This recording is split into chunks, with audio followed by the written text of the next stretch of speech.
Teman-teman inspirasi, pernahkah kalian berjalan di lorong gelap dan tiba-tiba merasa seolah ada yang mengikuti kalian dari belakang? Tapi saat kalian menoleh, lorong itu kosong, tak ada siapapun. Hanya suara langkah kaki yang bergema dan detak jantung yang semakin kencang. Tapi bagaimana jika yang mengikuti kalian adalah diri kalian sendiri?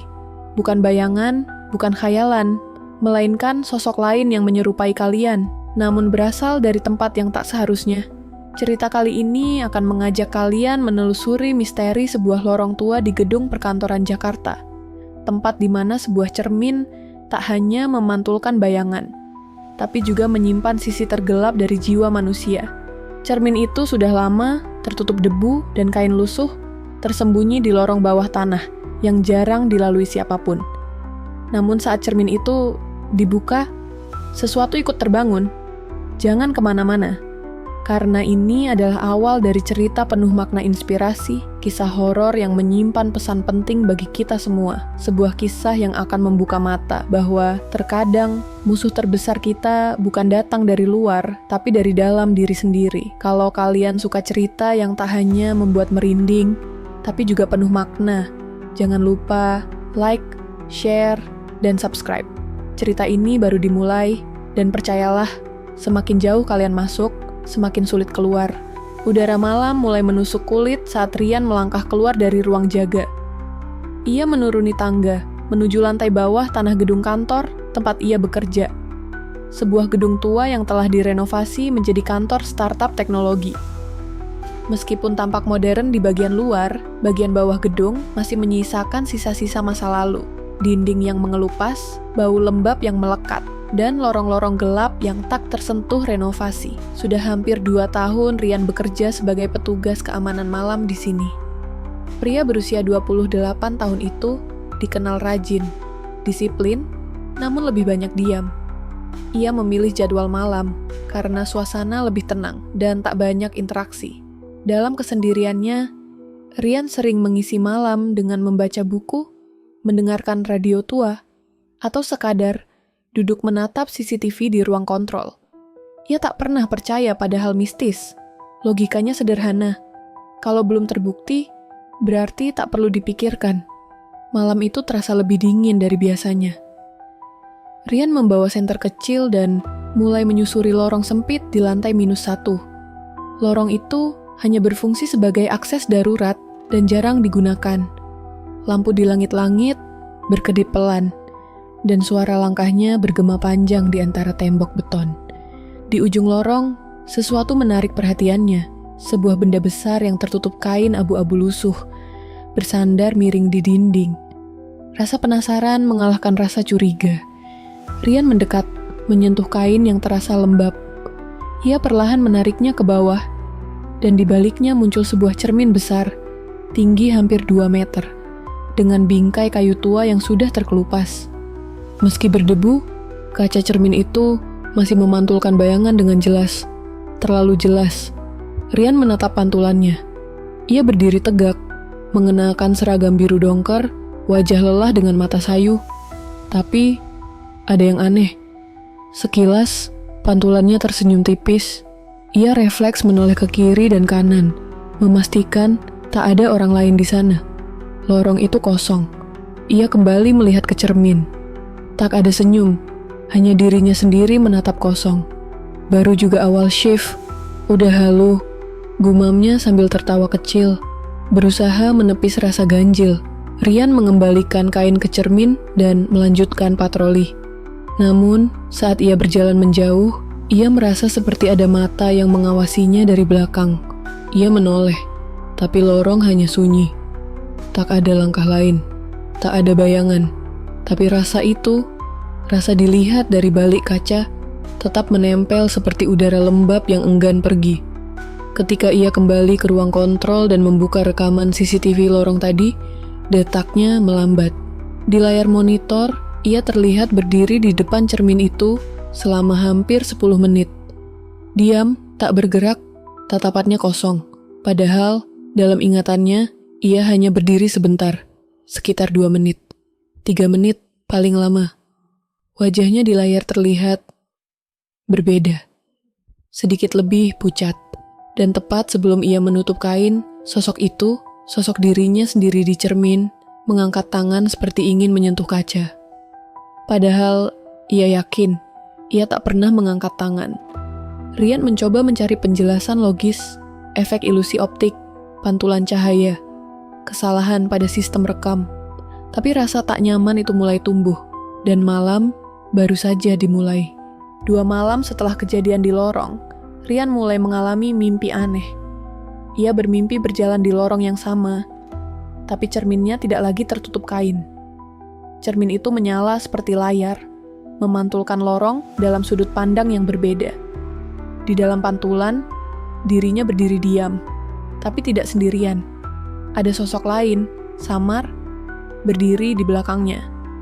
Sosok itu terlihat mengenakan pakaian penjaga, tapi wajahnya rusak, seperti terbakar dan tergores, dengan mata hitam pekat yang menatap lurus ke arahnya. Rian selalu terbangun dengan keringat dingin. Di siang hari pun, pikirannya tidak tenang. Ia mulai menyadari bahwa setiap kali melewati lorong itu, meski tak melihat langsung ke cermin, ia merasa seperti dilihat.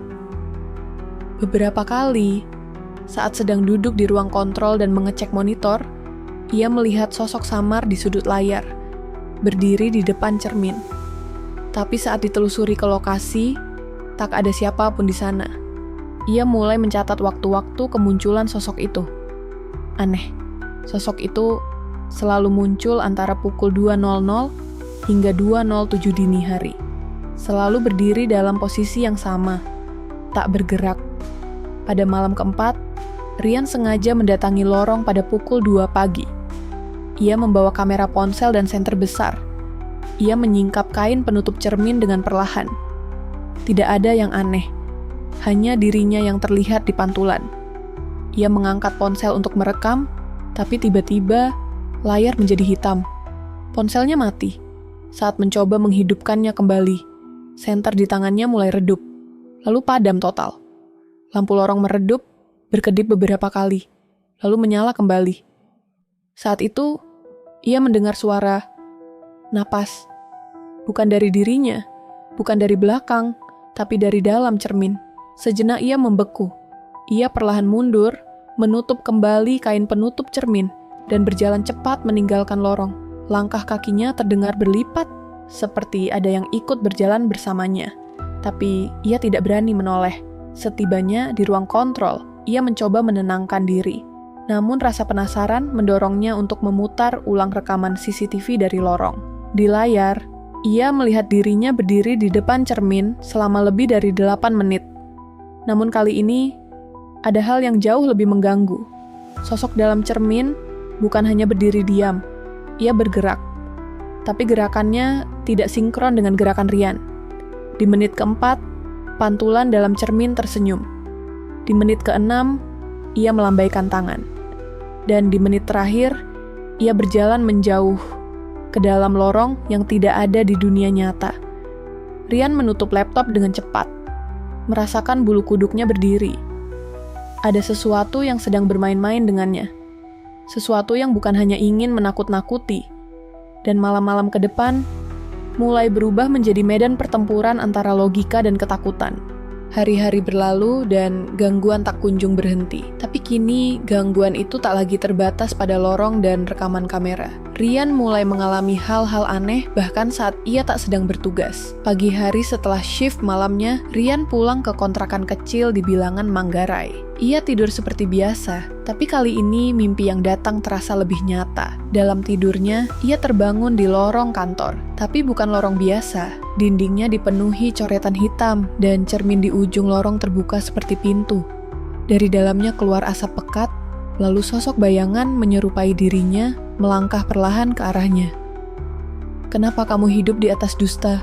Suara sosok itu berat, datar, namun terdengar seperti dirinya sendiri. Rian berteriak dan terbangun dengan napas tersengal. Tubuhnya berkeringat dan tangannya gemetar. Tapi lebih dari itu, ia merasa seperti tak sepenuhnya bangun. Kepalanya terasa berat dan di sudut cermin kecil di kamarnya, ia menangkap pantulan, dirinya yang sedang tersenyum. Padahal ia sendiri tak sedang tersenyum. Ia menutupi cermin itu dengan handuk dan duduk di pojok ruangan. Ada yang tidak beres. Hari itu, ia memutuskan untuk mencari tahu lebih banyak. Ia mendatangi Pak Mulyadi, penjaga lama gedung kantor yang kini sudah pensiun. Lelaki tua itu tinggal bersama anaknya di rumah sederhana di Depok. Setelah dibujuk cukup lama, Pak Mulyadi akhirnya bicara. "Kalau kamu sudah lihat cermin itu, berarti waktunya udah dekat," ucap Pak Mulyadi sambil menyeruput teh. "Apa maksudnya, Pak?" "Zaman dulu, lantai bawah gedung itu bukan lorong biasa. Itu bagian dari klinik gangguan jiwa yang sempat ditutup karena kasus bunuh diri. Pasien terakhirnya, namanya Hasan, katanya sering ngomong sama bayangannya sendiri. Katanya cerminnya bisa ngomong. Waktu petugas nemuin dia, badannya udah diisi beling. Dia bilang, 'Bayanganku yang minta.'" Rian terdiam. Rasanya ingin menganggap itu sebagai cerita orang tua yang terlalu banyak nonton film. Tapi setiap helai bulu di lengannya berdiri mendengar kisah itu. "Pak, cerminnya masih di sana. Harusnya udah dibuang. Tapi waktu terakhir saya ke sana, saya lihat masih berdiri di tempat itu. Sejak saya lihat lagi, hidup saya nggak pernah tenang. Makanya saya berhenti." Dalam perjalanan pulang, Rian tak bisa berhenti berpikir. Apakah ini benar-benar gangguan mistis? Atau pikirannya yang perlahan runtuh?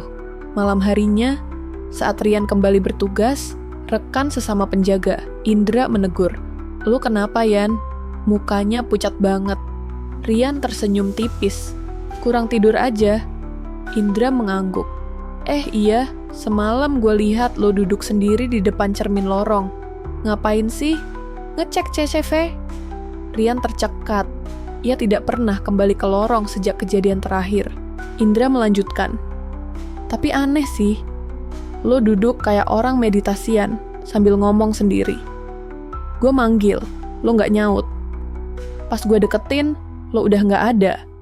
Wajah Rian memucat. Ia merasa tak pernah ke sana. Tapi, jika benar itu dirinya, maka siapa yang sekarang berdiri di hadapannya? Keesokan malamnya, Rian kembali bertugas sendirian. Ia memasuki ruang kontrol dengan langkah berat. Matanya merah, kurang tidur. Kepalanya seperti terus berdenyut, dan pikirannya mulai bercabang.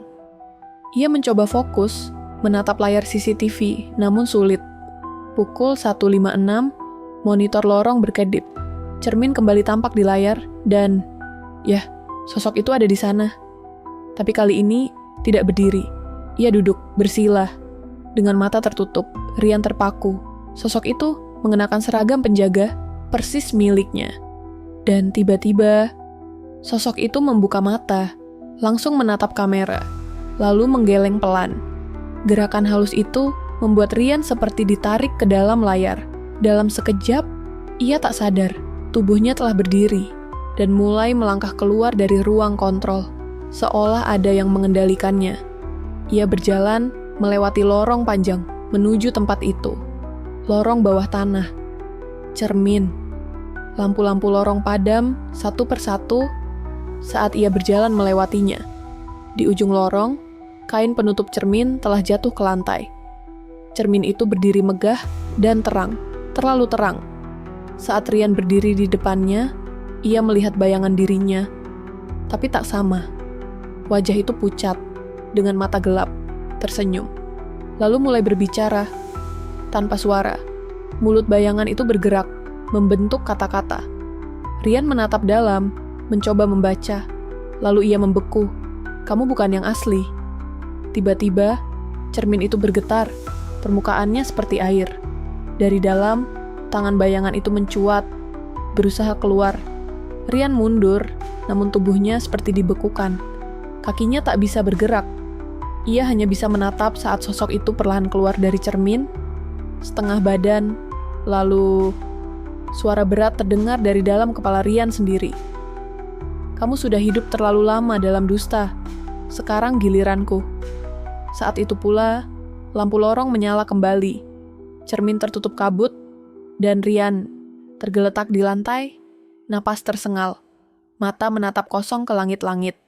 Ia tak tahu apakah ia masih dirinya, atau sudah tergantikan. Rian tak ingat bagaimana ia bisa kembali ke ruang kontrol. Saat ia membuka mata, jam di dinding menunjukkan pukul 03.47. Tangannya masih menggenggam senter dan bajunya basah oleh keringat. Tapi ruang itu terasa berbeda. Terlalu dingin, sepi, dan kosong seperti tak berpenghuni. Suara AC pun nyaris tak terdengar. Ia melihat ke monitor. Semua CCTV gelap kecuali satu, kamera lorong. Cermin itu masih di sana, kini tertutup kain hitam lagi seperti tak pernah disentuh. Tapi sesuatu membuat Rian bergidik. Sosok dirinya yang keluar dari cermin malam tadi tidak terlihat lagi di rekaman. Bukan hanya tidak ada dalam video, melainkan benar-benar tak ada jejak sama sekali. Seperti tidak pernah terjadi. Tapi Rian tahu, itu nyata. Esok harinya, Rian mengambil cuti tanpa izin. Ia tak kembali ke kantor dan memilih mengurung diri di kamar kontrakannya. Tirai ditutup rapat, cermin-cermin ditutup kain. Ia bahkan melepas semua reflektif. Sendok logam, permukaan HP, bahkan layar laptopnya. Tapi gangguan tak berhenti di situ. Tiap kali ia tertidur, bayangan dirinya selalu muncul. Kadang hanya berdiri di pojok kamar, kadang menyeringai dari balik jendela. Tapi yang paling menakutkan adalah ketika sosok itu berbisik dari dalam cermin. Kau hidup dengan wajah yang bukan milikmu. Aku adalah kamu, yang jujur. Lepaskan topengmu, dan biarkan aku menggantikannya. Rian mulai kehilangan arah. Ia merasa hidupnya digandakan, atau lebih buruk, dicuri. Semua yang dilihatnya terasa ganjil. Ia bahkan sempat menanyakan hal absurd pada dirinya sendiri. Apakah aku benar-benar Rian? Atau aku sudah jadi bagian dari cermin itu? Tak tahan dengan tekanan itu, Rian memutuskan menghubungi seorang teman lama dari kuliah yang kini jadi dosen psikologi, Budiah. Ia menceritakan semua, meski terdengar mengada-ada. Untungnya, Budiah tak menertawakannya. Rian, gejala yang kamu alami bisa disebut derealisasi atau disosiasi ekstrem. Tapi, ada hal yang mengganggu dari ceritamu, ucap Budiah serius. Apa maksudnya? Biasanya pasien dengan gangguan itu tidak punya konsistensi cerita seperti kamu. Mereka cenderung berantakan, tapi kamu ingat terlalu jelas. Budiah kemudian menawarkan terapi hipnosis ringan untuk menenangkan pikirannya. Rian setuju, dan malam itu, saat hipnosis dilakukan di rumah Budiah, sesuatu terjadi. Saat ia ditarik ke alam bawah sadarnya, suara berat itu muncul lagi. Kamu pikir bisa kabur dari refleksi. Bayangan tak pernah bisa dimatikan, hanya digantikan. Tiba-tiba, tubuh Rian mengejang. Ia menggigil, lalu tertawa pelan, tapi bukan tawanya. Suaranya berat, datar, mirip suara sosok dalam mimpinya. Budiah langsung menghentikan sesi, tapi ia tahu Rian bukan hanya butuh terapi, ia butuh penebusan. Beberapa hari kemudian, Budiah kembali menghubungi Rian. Ia telah menelusuri gedung tempat Rian bekerja. Dan yang ia temukan membuatnya merinding. Gedung itu dulunya bagian dari rumah sakit jiwa tahun 70-an. Tapi bukan rumah sakit biasa. Di sana pernah dilakukan eksperimen psikiatri yang disebut terapi refleksi kesadaran. Jelas Budiah sambil memperlihatkan dokumen tua. Rian menatapnya bingung. Maksudnya, pasien dipaksa berhadapan dengan cermin selama berjam-jam sambil diberi obat penekan kesadaran. Teorinya, mereka akan bertemu dengan versi terdalam dari diri mereka. Tapi dalam praktiknya, banyak pasien kehilangan identitas. Mereka percaya mereka bukan lagi diri mereka. Ada yang bicara dengan bayangan, ada yang bunuh diri sambil tersenyum, dan ada yang menghilang. Rian bergidik. Dan yang lebih gila, lanjut Budiah, dalam salah satu laporan, disebutkan seorang pasien bernama Hasan. Ya, yang kamu sebut juga, mengaku tersedot ke dalam cermin. Ia menulis kata-kata terakhir di tembok kamarnya. Budiah mengeluarkan foto lama. Tulisan merah pudar di tembok terlihat jelas. Bayangan akan menang saat kita menyerah pada dusta diri sendiri. Rian menunduk. Seluruh tubuhnya menggigil. Ia akhirnya sadar. Semua ini bukan hanya gangguan mistis, tapi akibat dari kebohongan yang ia pendam terlalu lama. Dan pada titik itu, Rian menangis. Ia menangis bukan karena takut, tapi karena sadar bahwa hidupnya selama ini memang penuh kepura-puraan. Ia berpura-pura kuat, padahal trauma masa kecil masih menghantui. Ia pura-pura bahagia, padahal batinnya kosong. Ia tak pernah menerima dirinya yang sebenarnya. Kalau kamu mau sembuh, kamu harus kembali ke sana. Dan jujur pada bayanganmu, ujar Budiah perlahan. Rian memejamkan mata. Ia tahu, ia harus kembali, tapi bukan untuk melawan cermin itu, melainkan untuk berdamai dengan siapa dirinya yang sebenarnya. Malam itu, Rian berdiri di depan gedung tempat ia dulu bertugas. Bangunan itu terlihat lebih suram daripada sebelumnya. Lampu luar tak lagi menyala, dan daun-daun kering berserakan di halaman depan. Tak ada penjaga, tak ada suara, hanya keheningan yang menekan dada. Ia masuk melalui pintu samping yang biasa digunakan staf keamanan. Tangannya gemetar, tapi langkahnya mantap. Di dalam, lorong-lorong gelap menyambutnya seolah tahu ia akan kembali. Langkah Rian mengarah langsung ke bawah, tanah, ke lorong terlarang, tempat cermin itu berada. Lorong itu kini dipenuhi hawa dingin yang menusuk hingga ke tulang. Lampu-lampu berpendar redup, beberapa berkedip seperti memberi peringatan untuk mundur. Tapi Rian terus melangkah, hingga akhirnya berdiri tepat di depan cermin besar itu. Cermin itu masih sama, seperti terakhir kali ia lihat. Tinggi, kusam, dan memantulkan lebih dari sekadar bayangan. Tapi kali ini, tak ada kain penutup, tak ada getaran, hanya dirinya berdiri sendirian di depan pantulan. Namun, setelah beberapa detik, sesuatu berubah. Bayangan di cermin mulai bergerak tak sesuai gerakannya. Wajah itu menyeringai, sementara Rian tetap diam. Tubuh di dalam cermin mulai bicara, tapi tak bersuara. Gerak bibirnya jelas. Sudah siap jujur? Rian menatap tajam. Ia menggenggam kuat senter di tangannya. Tapi tahu ini bukan soal senjata. Ini soal penerimaan. Aku dulu selalu merasa tidak cukup. Nggak cukup pintar, nggak cukup baik, nggak layak dicintai. Aku pura-pura kuat, padahal aku rapuh. Aku pendam semuanya karena takut dianggap lemah. Bayangan itu mengangguk perlahan. Rian melanjutkan. Suaranya bergetar. Aku merasa lebih mudah menyalahkan dunia. Tapi kenyataannya, aku yang belum pernah berdamai sama diriku sendiri. Cermin mulai berkedip. Cahaya dari balik permukaannya menyilaukan. Dan perlahan, bayangan itu melangkah keluar lagi. Tapi kali ini, bukan untuk mengambil alih. Sosok itu, bayangan dirinya, berdiri di depan Rian. Wajahnya tak lagi menyeramkan. Hanya lelah. Aku cuma mau kau tahu, kita ini satu. Tapi kamu terlalu sibuk menyangkal aku. Bisik bayangan itu dalam suara Rian sendiri. Rian meneteskan air mata. Untuk pertama kalinya dalam hidupnya, ia memeluk sisi dirinya yang selama ini ia benci. Sisi yang takut, yang sedih, yang marah. Dan saat ia memeluk bayangan itu, sosoknya perlahan memudar dan menghilang. Cermin tak lagi menyala. Lorong kembali sunyi. Rian terdiam lama. Ia tahu, proses ini belum selesai. Tapi untuk pertama kalinya, ia merasa ringan. Seperti baru saja menutup bab yang selama ini tak pernah berani ia baca. Beberapa minggu berlalu. Rian tidak kembali bekerja sebagai penjaga malam. Ia memutuskan untuk berhenti. Bukan karena trauma, tapi karena ia tahu waktunya untuk mencari makna hidup yang lebih jujur. Ia mulai aktif mengikuti terapi psikologis secara rutin bersama Budiah. Mereka membahas bukan hanya soal pengalaman mistisnya, tapi lebih dalam. Tentang trauma masa kecil, perasaan tak berharga, dan pencarian identitas. Suatu hari, dalam sesi terapi, Budiah bertanya, "Kalau kamu bisa bicara lagi dengan bayanganmu, apa yang ingin kamu katakan sekarang?" Rian terdiam sejenak, lalu menjawab, "Aku nggak akan lari lagi. Aku nggak akan pura-pura jadi orang lain.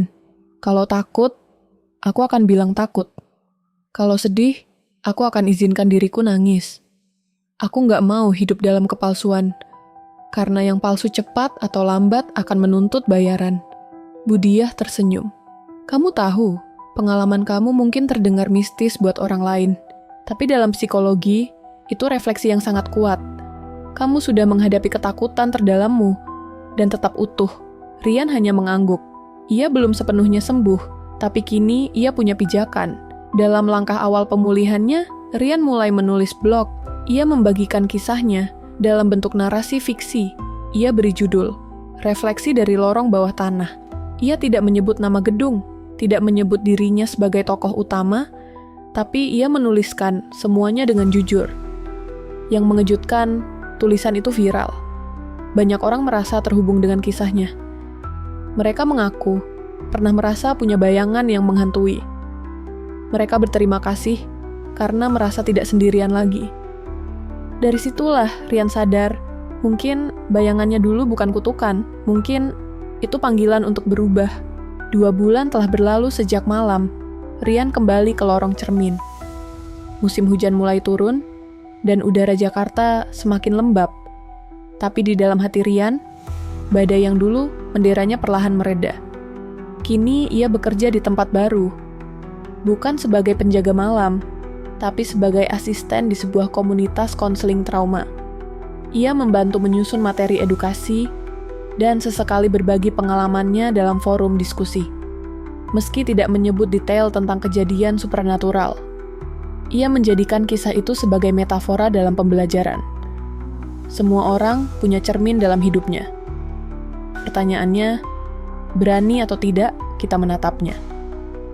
Suatu sore, setelah sesi diskusi dengan para penyintas trauma, Rian duduk sendiri di ruang kecil komunitas. Di depannya tergantung sebuah cermin besar, benda biasa yang dulu akan ia jauhi. Tapi kali ini, ia menatapnya dengan tenang. Wajahnya masih sama, tapi ada sesuatu yang berbeda. Sorot matanya. Dulu redup, kini tegas. Dulu menyimpan dendam dan ketakutan, kini ada penerimaan. Tiba-tiba, sejenak, bayangannya di cermin bergerak sedikit terlambat. Tapi tidak menyeramkan, hanya seperti sedang mengingatkan. Sudah lama kita tak bicara, gumam Rian perlahan. Bayangan itu tersenyum. Refleksi yang dulu menakutkan, kini seolah menjadi teman. Bersamaan dengan itu, HP-nya bergetar. Sebuah pesan dari Budiah masuk. Aku tahu kamu sudah mulai berdamai, tapi kadang, untuk benar-benar sembuh, kita perlu menyembuhkan orang lain juga. Bukan menyelamatkan, hanya menemani mereka melihat cermin mereka sendiri. Rian tersenyum kecil. Kata-kata itu mengendap. Malam itu, ia berjalan pulang melewati jembatan penyeberangan yang dulu sering ia lewati ketika tugas malam. Di sana, ia melihat seorang pemuda duduk sendiri, menangis. Wajahnya penuh luka, bukan luka fisik, tapi batin yang koyak. Rian menghampiri perlahan. Bro, lu gak apa-apa. Pemuda itu kaget, tapi tak mengusir. Beberapa menit kemudian, mereka duduk berdampingan. Dan Rian, untuk pertama kalinya dalam hidup, menceritakan kisahnya bukan sebagai korban, tapi sebagai penyintas. Tanpa sadar, ia mulai paham. Pengalaman paling kelam dalam hidupnya justru menjadi pintu bagi orang lain untuk menyembuhkan diri. Dan mungkin, memang itu tujuan semua ini. Bayangan yang dulu menghantuinya bukan musuh, tapi penuntun. Pagi itu, langit cerah setelah semalaman diguyur hujan deras. Udara Jakarta terasa lebih segar dari biasanya. Rian bersiap untuk menghadiri seminar yang diselenggarakan komunitasnya. Ia akan menjadi pembicara tamu, membawakan tema, mengenal bayangan diri, ketika luka menjadi guru. Ruangan seminar sederhana tapi penuh. Beberapa peserta adalah mahasiswa, pekerja muda, dan sebagian lagi penyintas trauma emosional. Di hadapan mereka, Rian berdiri tanpa teks.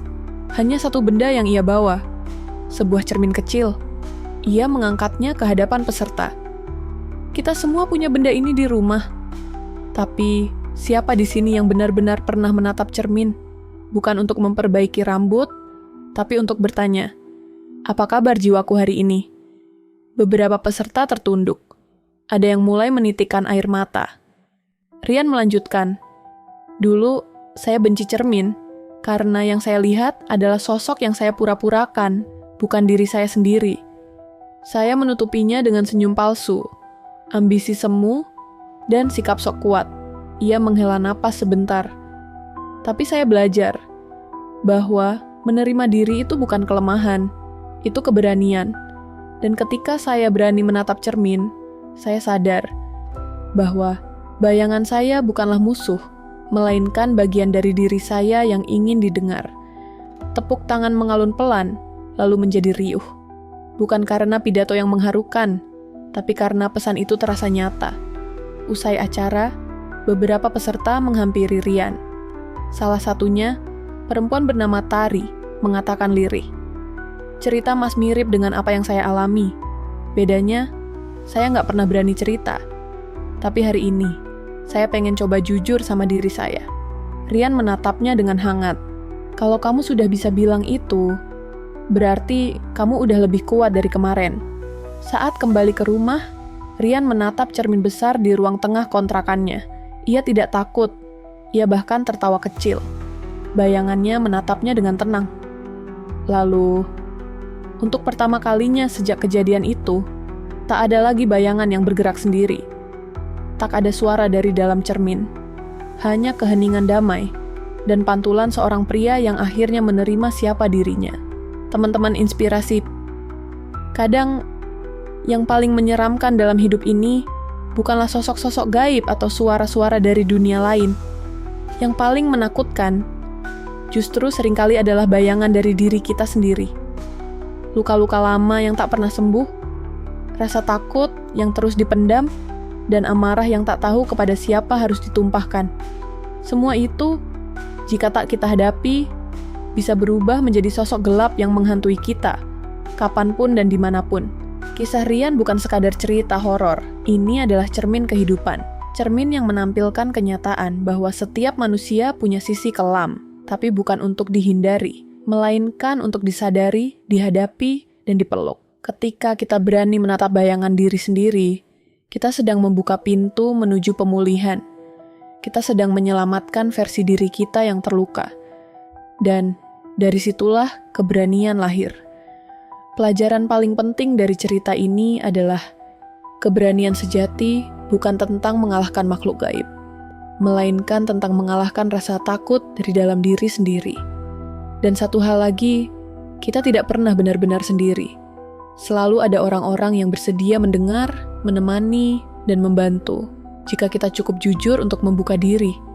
Teman-teman inspirasi, semoga dari cerita ini kalian mendapat makna baru, bahwa dalam gelap sekalipun, kita tetap bisa menemukan cahaya. Bahwa dari pengalaman paling kelam, bisa lahir kekuatan yang tak pernah kita bayangkan sebelumnya.